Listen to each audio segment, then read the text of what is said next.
This week on Myth, we'll get to see a little more of this magical prison. This is the 5th episode in our telling of the classic French tale, Beauty and the Beast. You'll discover why you need a monkey butler, that parrots can outshine Pavarotti, and that the direct approach isn't always the best. Then, in Gods and Monsters, you'll learn why it pays to be courteous to strange white ladies in the forest even if they don't have cell phones.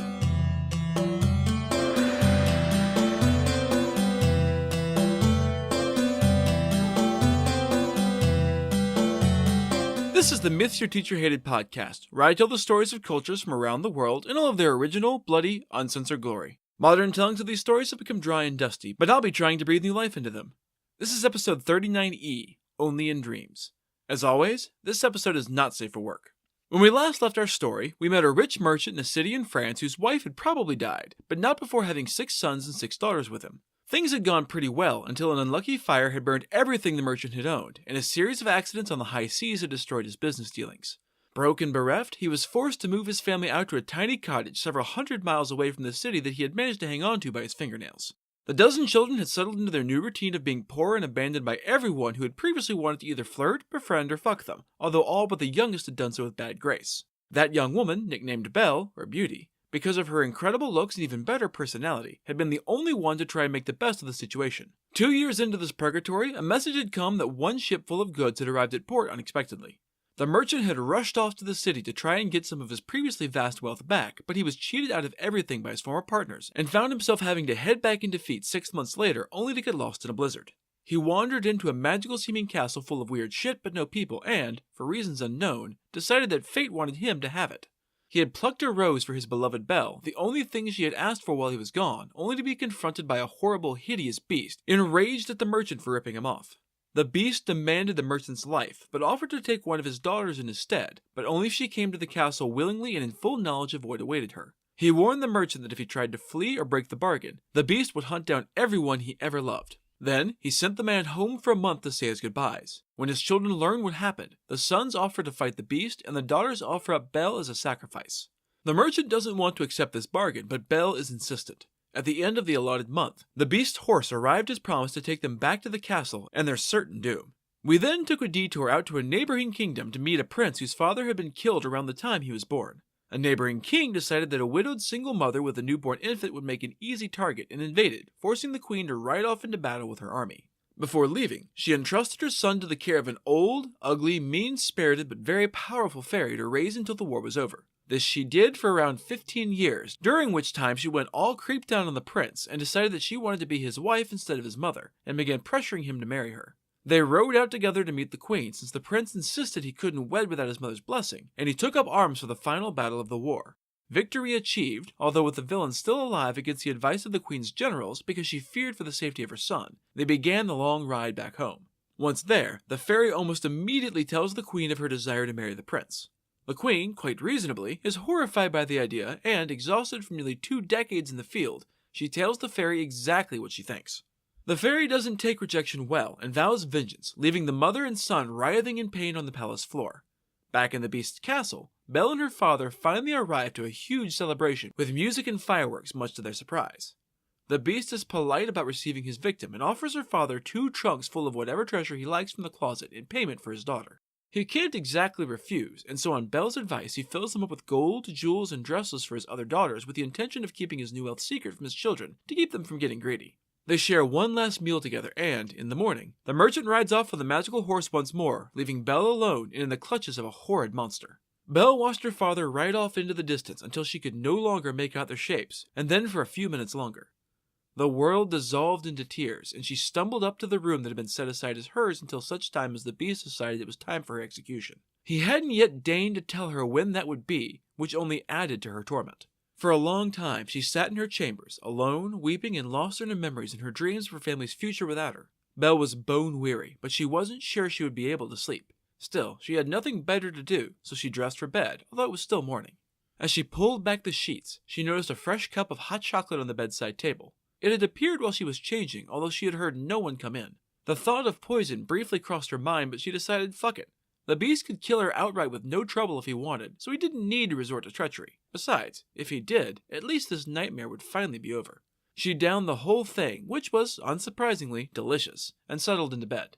As soon as her head hit the pillows, she fell into a deep, restful slumber. She hadn't had a good night's sleep ever since her father had come home, so she'd needed this. Belle dreamed. She found herself standing on the bank of a canal which stretched off beyond the horizon in either direction. Along either bank grew impossibly massive orange trees and flowering myrtles in full, gorgeous bloom. The view was lost on Belle, who, even in her dream, could not escape her depression about being a prisoner of a monster. She sat down beneath the spreading branches and sat cursing the fate that condemned her to pass her days in this beautiful prison with no hope of escape or reprieve. From nowhere in particular, an incredibly handsome man appeared. She thought him absolutely gorgeous and wondered if he was her mind's attempt to create the Greek god Eros, come for her as his Psyche. See episode 7 if you don't know the story. Don't be sad, Belle. Things aren't quite as bad as they appear. Here, you will receive the reward you so richly deserve that has always been denied you out in the world. You're a smart woman, Belle. Use that. Find your way through the maze of deception and lies to find me. You might find that I am better company than a family of sisters who despise you for being nice to them. We could perhaps learn to love one another, Belle, and I think that you alone can save me and bring me happiness. If so, I swear to save you and bring you happiness as well. Belle was taken aback by the courtly, honeyed words of this beautiful stranger. No one had ever been this nice to her, not even the few suitors who had flirted with the youngest daughter. Most had been more interested in the eldest daughters, who probably would have had a larger dowry. That's one hell of an offer you're making. Assuming I believe you, what would I have to do? Just keep your eyes open and your wits about you, and above all, do not abandon me to this torment I endure. The canal and the young man dissolved, to be replaced with a magnificent room she had never seen before. Standing at its center was a majestic lady, striking both for her beauty and for the strength she radiated. Belle found herself respecting this woman, and suspected that she was someone used to being heated. Her voice was steel wrapped in velvet, soft and strong at the same time. Belle, do not try to dwell on what you have lost. Greatness awaits you if you have the nerve and the cunning to seize it. Do not be deceived, Belle. The dream dissolved again and again and again. She found herself in 100 different places, but each time, the young man was there in a different outfit. Each time he greeted her and told her sweet nothings and begged for her help. It was, by far, the best dream she had ever had. She longed to stay nestled safely inside it, for she knew what awaited her upon waking, but she could not stay asleep forever. The sound of the clock striking 12 on the bedside table dragged her out of the pleasant arms of the dream. She lay there, trying to find sleep again, but she could not. Sighing, Belle daydreamed for a moment about the handsome, princely man she had conjured in her dreams, then cast him away as a fantasy. She was awake, and now she had to face grim reality. Against one wall, she spied a vanity set with anything she could possibly want for getting ready to face the remains of the day. Feeling better than she would have thought possible, she left her room and wandered into a dining room where she found that lunch had just been set out. The table was set for one, so she ate alone in silence. With nothing to do but focus on her eating, her meal was soon over. She had nothing to do, and didn't particularly want to wander the castle aimlessly, so she went back to her room. She collapsed despondently onto the sofa. Her mind wandered, and she found herself thinking of the princely young man who had haunted her dreams. You alone can bring me happiness, she repeated to herself. She figured that, like her, this young man must also be a prisoner of the dreadful beast. Since she was already condemned to death, she could see no reason not to try and free him before she was executed. After several impossible fantasies of rescuing him and riding off together, Belle shook her head sadly. I'm being foolish. It's fun to get lost in the dream I've concocted, but he's only a dream, gone as soon as I awoke.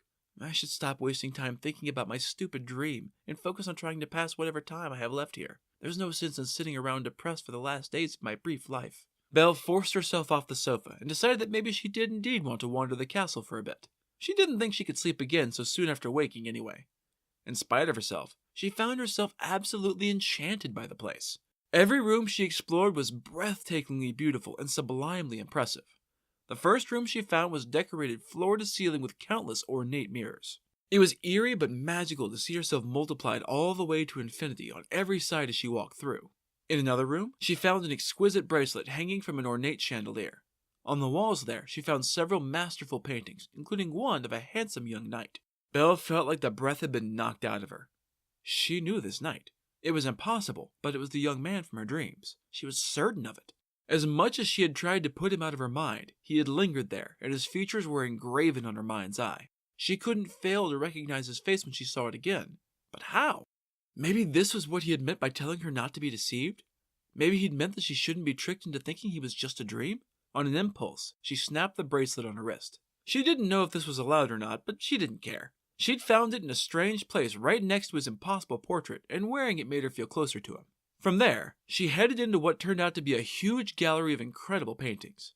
In it, she found another painting of the young knight, this one life-sized. She almost felt as though his eyes were burning into her soul, and she found herself blushing at his imaginary attention. Flushed, breathing heavy, and more than a little turned on by his gorgeous face, she continued on through the gallery and on to a hall filled with instruments. As she was very well educated for a lady of her time, she knew how to play almost every one of them, and she spent some time trying them out. She found that she preferred the harpsichord as it accompanied her voice better. When she grew bored of playing to an empty hall, she went on and found a second great gallery which turned out to be an immense library. She had always loved to read, so Disney got that bit right at least. But ever since they had moved out to the country, she had not had access to any books. They were expensive, and her father had sold all of the books they still had when they had fallen on financial ruin. Now, she had time enough at last to read to her heart's content. There was nothing like getting lost in a book or studying some new subject to keep her from feeling the isolation of this empty castle. Night was falling, and she decided to go back to her room and leave the library for later. She wandered back, noticing that the lamps had already been lit with perfumed candles set in candelabra, all of which were either transparent or streaked with pale color and made, she soon realized, not of crystal or glass, but of diamonds and rubies. It was by then dinner time, and so Belle went back to the great hall to find that dinner had been prepared for her and was waiting.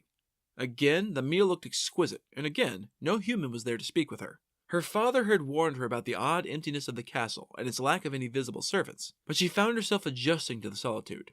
She had always had to share her life with 11 other siblings, half of whom hated her. Being alone for once wasn't all bad. No sooner had the thought crossed her mind than the lumbering footsteps of the beast began to sound from a nearby room. She hadn't yet had to spend any time alone with the horrid thing, and she wasn't at all sure what to expect. Most likely, she figured, he had been fattening and sweetening her up with this fine meal she'd been eating so that she would taste better now. She trembled, certain that her doom was at hand. She only hoped it would be a quick death. As he entered, though, he didn't seem to be in a particularly bad mood, though it was hard to be sure with all of those mismatched fangs and teeth behind that grotesque trunk. She found her nerve. If she was to die, she would do so with her head held high. "Good evening, Belle." "Good evening, Beast." He sat down and began to ask her about herself, and even asked her how she had spent her first day here. "To be honest, I spent most of the day just exploring, but your home is so vast that I haven't yet had time to see every room or the wonders they hold." "Do you think you will get used to living here, Belle?" "I don't think it will be too hard to adjust to living in a spectacular palace, sir." He grunted at that. As they spoke, it occurred to Belle that, though his voice sounded ferocious, that was mostly because of the inhuman teeth and throat he was speaking with. She judged that he wasn't so much savage as he was stupid. Yeah, he was definitely stupid, though she was too clever by half to tell him that. The beast paused, apparently unable to come up with another bit of polite chatter. "Will you fuck me?" She shrieked in surprise and horror. "Oh God, I am lost!" This caught Belle totally flat-footed. She'd prepared herself for a lot of terrible fates, but having to suck a monster's dick had never entered into the equation.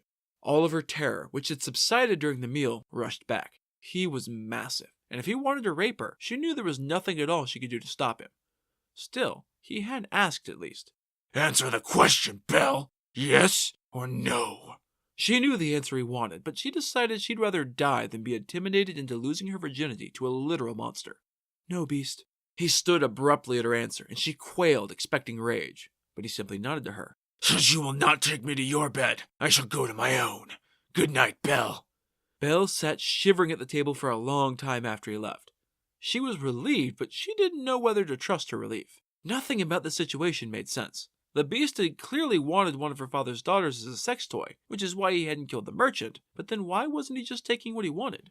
He was a monster, and she was his prisoner. No one would ever know or be able to stop him. She shook her head. She wasn't going to solve this tonight. It was late, and she was tired. 2 surges of mortal terror can have that effect.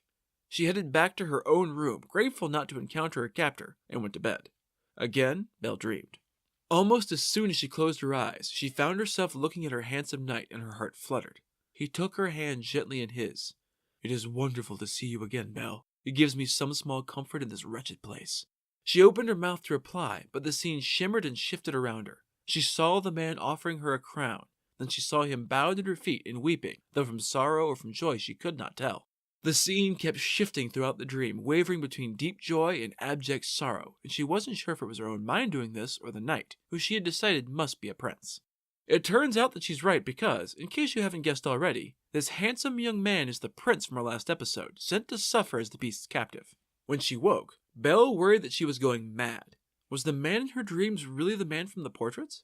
Was he really a prisoner here like her? She rushed down to the gallery and sought out his picture, confirming that he was indeed the man of her dreams. She stayed there a long time, gazing into his painted eyes. She knew that she couldn't stay here forever, though, so she took the smaller miniature of him and brought it with her when she left. It was a fine day outside for all that it was still winter in the rest of the country, so she went down to the gardens to enjoy it. She was enchanted by the riotous growth of nature, as she had always loved natural beauty. The groves were adorned with elegant statues and innumerable fountains, sparkling jets of water launched so high they were almost out of sight.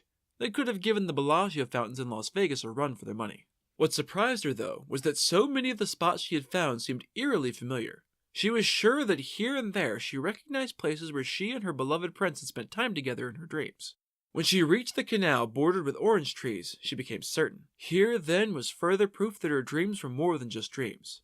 They were real. She and the prince were trapped in this castle, even in their shared dreams. As she strolled, she decided that she would ask the beast about this mysterious prisoner tonight, assuming he showed up at dinner to watch her eat again. She explored the castle, finding plenty of rooms she still hadn't seen, including a room dedicated to sewing and needlework and an aviary with a breathtaking view of the gardens. She delighted in the brightly colored birds, cooing at them. "Charming little prisoners, you are all adorable.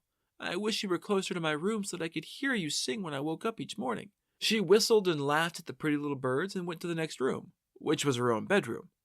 What the fuck? I walked a long way from my room to get here, taking many turnings and going through a lot of different rooms on my way. I must have gotten turned around. Weird.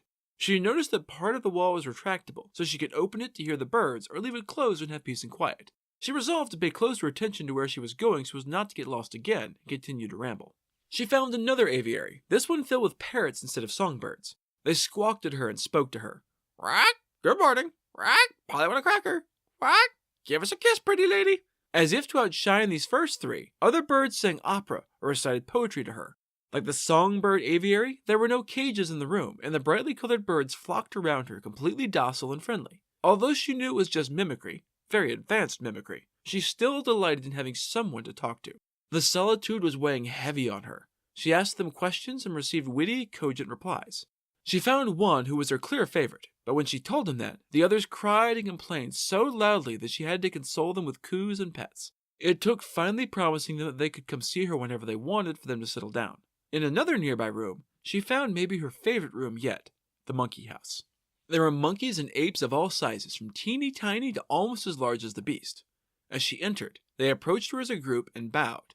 Then they all danced and did acrobatic tricks to amuse her. They danced on a tightrope and swung from the ceiling. It was wonderfully amusing, but she couldn't help but feel a little sad that, in all of her searching, she still had found no sign of her imprisoned prince. She hugged them and scratched their heads and said she would like it very much if some of them wanted to explore the castle with her. No sooner had she made the offer than two tall apes dressed like courtiers stepped forward as though they had been waiting for her instructions. They fell in beside her with great gravity, and she struggled not to laugh at the serious look on their bearded monkey faces. Two smaller monkeys grabbed her train and acted as page boys, and a baboon dressed as a Spanish lord presented her with his gloved hand to escort her to supper. He pulled her chair out for her to sit, and as she ate, the little birds whistled and warbled a merry tune, with the parrots singing along to the popular songs. The monkeys acted as her attendants, serving her with an attentiveness normally reserved for queens. As dessert arrived, a new group of monkeys appeared, dressed in elaborate costumes complete with lace and pearls. They struck a pose in front of her and began to perform an elaborate tragedy, acting out all of the parts with subtlety and grace. The parrots, hiding in the monkeys' wigs and collars, provided the dialogue, creating a surprisingly seamless experience. It was a play she had never seen before, and she could only assume that someone had written it explicitly for this odd acting company.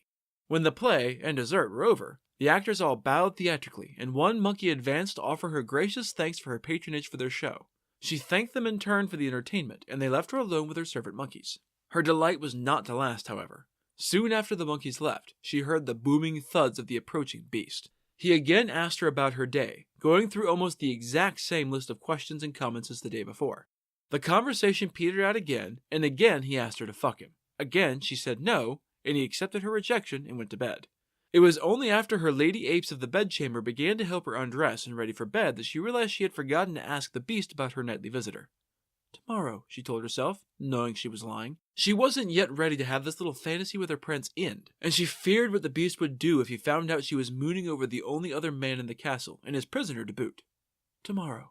Belle is off to visit the man of her dreams at Gedvort in the Fantasy Garden, and so must we too be off, which means it's time for Gods and Monsters. This is a segment where I get into a little more detail about the personalities and history of one of the gods or monsters from this week's pantheon that was not discussed in the main story. This week's monsters are the literally named Dames Blanches. So you find yourself out in the French wilderness alone after nightfall because you apparently haven't learned yet just how pants-shittingly dangerous ancient France is. You're coming up on a ravine at the Rue Quentin at Bayeux in Normandy when you see a woman rise up from the darkness. She is tall, thin, and pale with long dark tresses, and she is dressed entirely in a white that is almost luminescent in the darkness. She introduces herself as La Dame d'Aperny, and then she makes an odd request. "Before you pass this river, stranger, will you dance for me?" You're a bit taken aback. It's late, you're tired, and to be honest, not the best dancer. You don't really feel like putting on a show for this weird random woman in the woods, so you tell her no. She doesn't take your rejection well. With a soul-shivering wail, she lunges at you, seizes you with hands that are far too strong for a woman her size, and lifts you in the air over her head. Oh shit, she's gonna kill your ass, right? Fortunately, she's more about petty vindictiveness than murderous rage, and she hurls you into a huge patch of thistles. Your skin is burning with thistle stings by the time you climb out, but at least you're still alive to continue on your way. La Dame d'Aperny is one of the better-known versions of Les Dames Blanches, which literally translates to white women. As you might guess, given their name, they're a bit extra. They're not usually dangerous so much as annoying. They lurk in narrow, dark places like ravines, fords, caves, and under bridges, and will appear to passing travelers. In order to pass, these ladies will request something of the traveler, usually small and specific to the particular lady. Some, like the lady described earlier, will ask the traveler to dance with her for a few minutes and will courteously thank her partner for obliging before allowing them to pass. Others would ask riddles. Still others, such as the one under the Pont d'Agneau Bridge in the Falais district, will only allow travelers to pass unmolested if they approach her bridge on their knees. Anyone too proud to do so would be attacked by a horde of savage lutins, a type of hobgoblin, cats, owls, and other small forest creatures until they manage to get far enough away to be left alone. Similar creatures exist in Germanic and Dutch mythology, known as Weissfrauen and Witte Weiven, respectively, which both translate to white women in the local languages, and are generally considered to be a relatively harmless variety of fae. Some historians believe that they are a corrupted version of pre-Christian goddesses, possibly the Mautre, a form of guardian goddesses who watched over the home. Some variations are more lethal, with their appearance foretelling the death of a loved one, similar to the Irish banshee, but mostly, they simply provided an object lesson in humility. So if you are approached by a pale woman dressed entirely in white in a tight, dark place, it's probably best to do what she says so she doesn't exact her petty vengeance. That's it for this episode of Miss Your Teacher Hated. Keep up with new episodes on our Facebook page, on iTunes, on Stitcher, on TuneIn, and on Spotify, or you can follow us on Twitter as @HardcoreMyth and on Instagram as Miss Your Teacher Hated Pod. You can also find news and episodes on our website at MrTeacherHated.com. If you like what you've heard, I'd appreciate a review on iTunes. These reviews really help increase the show's standing and let more people know that it exists. If you have any questions, any gods or monsters you'd want to learn about, or any ideas for future stories that you'd like to hear, feel free to drop me a line. I'm trying to pull as much material from as many different cultures as possible, but there are all sorts of stories I've never heard, so suggestions are appreciated. The theme music is by Tiny Cheese Puff, whom you can find on Fiverr.com. Next time, we'll follow Belle as she discovers some of the weirder aspects of this magical castle. You'll learn that mirrors can do anything, that the opera is no match for people watching, and that you should always open mysterious doors in strange magical places. Then, in Gods and Monsters, you'll meet the French monster who's made thousands of nerds abandon all hope. That's all for now. Thanks for listening.